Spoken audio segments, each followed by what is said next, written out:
Hey, good morning. How you guys doing? Hey, I have been getting this question a lot as of late, and I'm actually really excited about it. I appreciate it.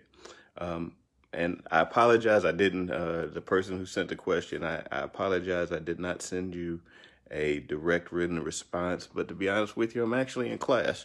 So I'm trying to get it in when I have time to do it. And I think this is probably the best way. And I think maybe we can help a lot more people too. But the question really comes down to this.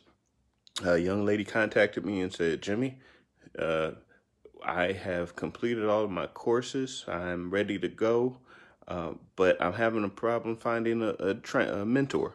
So, how do I do that? So let me tell you a little bit about what it really means to be a trainer. And then maybe we can back into the answer to the question.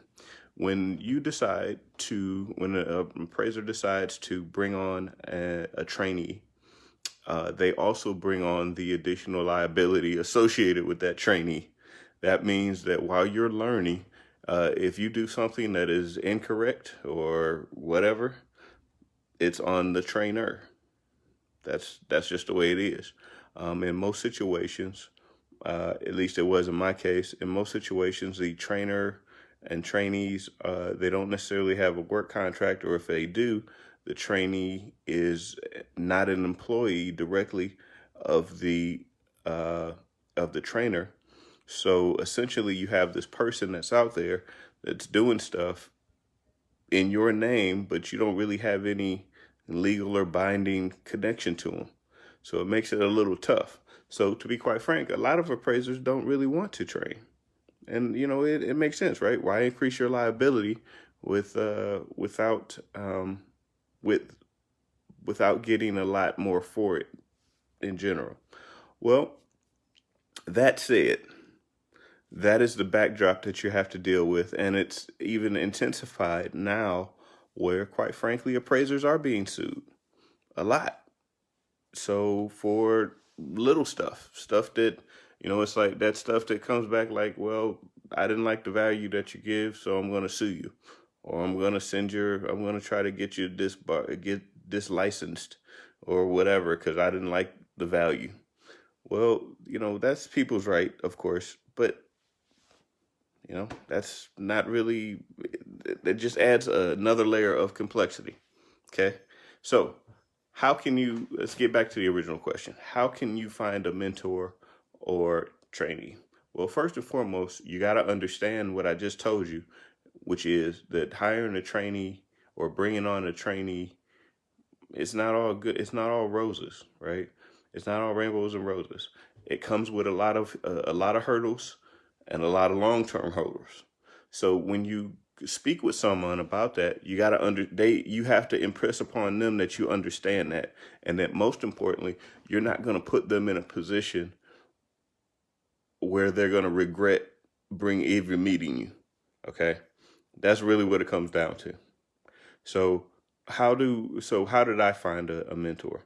Well, I was fortunate. Okay, uh, generally speaking, the appraisal game is friends and family, meaning that if you got a friend or a family member that's an appraiser, they are more likely to train you, to bring you into the profession.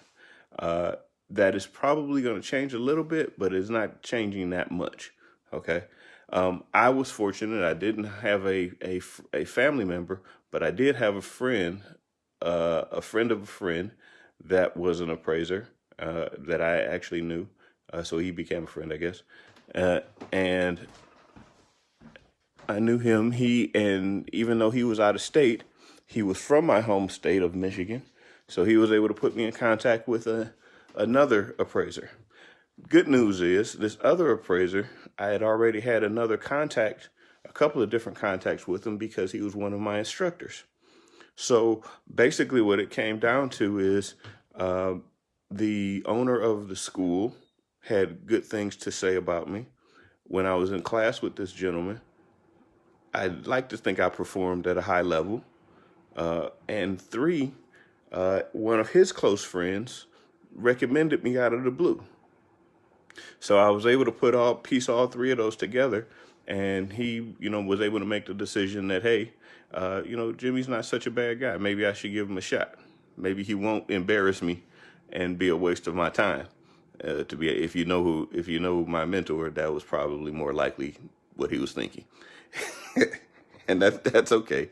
But that's the way it was. Okay. The other thing that I did, that in my attempts to try to help folk out and try to get them trained up, that I don't see happening a lot now, is that when my trainer said I needed something, I did it. Or he wanted me to do something, I did it. I didn't mess around. Excuse me. I didn't mess around with it. Because he knows the business. He knew the business that I was trying to get into. So I took him at his word. If he said that I needed a particular software, the next day I'd say, okay, I got this software. Now what? What do I need to do with it? You need a camera? Next day, I got a camera. Boom. And so on and so forth. When he said, Jimmy, I need to be on the other side of the city. Not a problem. Great. I'll pick you up in, an hour. And I was his driver for 2 years. I'd pick him up. Whatever I was doing, he'd call me. Whatever I was doing, I'd stop, go pick him up. We'd go do an appraisal job. I'd bring him back, and then I'd go back to doing whatever it was I was doing. Right? And then during that evening, I would study, and I would try to do whatever assignments he had for me, try to do them to the best of my ability, get it to him by the next morning, even if it meant that I stayed up a lot later than I probably should have. But I did it consistently. The key here is consistently. I did it with a smile. And the next day, I would call him first thing in the morning, like, hey, you got anything else going on? See, the key here is that I'm showing him that I'm interested, that I actually want to learn from him. Because the reality was, at that point in my career, especially when I first started out, I was not an asset to him. I was more of a liability. So I was trying to make myself less of a liability by offering the things that I could offer, i.e., I had a car I had a car and gas money, so I can drive him wherever he wanted to go. I was eager to learn. So, and most people that are really good at what they do, they don't mind teaching you if you're interested. But if you're not interested, they don't really want to be around that. And, I don't blame them, because I don't want to be around it either. So if anything I can tell you is this: 1, work your friends and family. Work them. Work your instructors. Let your instructors know that you really want to learn this profession. I'm sure they know people. Everybody knows somebody, right? Once you have done that route, go back to some of your professors and ask them flat out, or your teachers or instructors. I don't know what they're called. Your instructors, and say, hey, look, I am looking to learn this profession. I've taken this class. As you can see, I've done my best in it. I was engaging. I was here on time. I did what I was supposed to do. Would you happen to have anybody that maybe I can give a call and help out? Maybe I can help them for free. Maybe there's something that I can trade to just, so I can just be around them. Whatever it is, you got to do. You got to step it up. You can't just be like, oh, okay, now I've taken these classes. Now the world owes me. No, they don't. The world doesn't owe you a dang thing. That's the reality. Okay. The world owes you absolutely nothing. It's up to you to create your own opportunity. And the only way you're going to do that is to actually get out there, get out of your own way, be humble, and try to be of service to somebody before you expect anything from them. I know that sounds old and it might even sound trite, but it's the truth, and it works. So I hope that helps. Talk to you later.